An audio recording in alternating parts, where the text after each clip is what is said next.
I'll call this the Kaiser sustainability experiment. But what happened is they ran out of anhydrous in the middle of the field.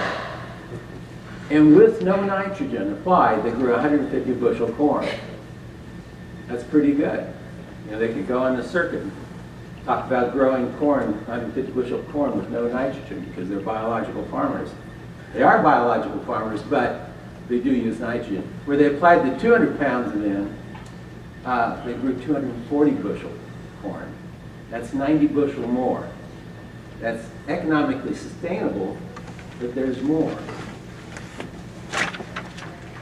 NRCS says 200 bushel corn leaves 5 tons of crop residue, about 1 ton per 40 bushel of corn.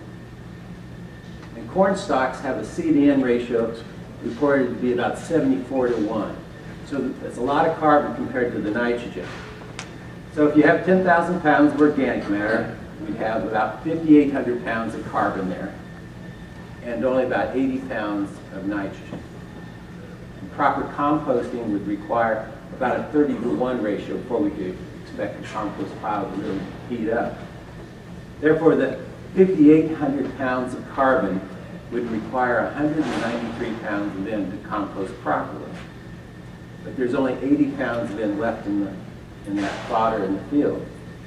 So there's actually a need of 100 pounds of N to provide for the diet for those microbes to convert that crude organic matter into high quality soil organic matter, which would nourish the next crop.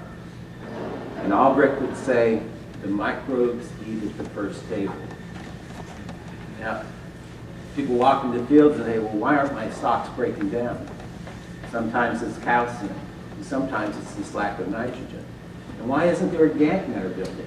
If you just keep adding carbon sources, a 74 to 1 ratio, we're not going to turn that into humus. That's just going to almost evaporate more than actually be productive.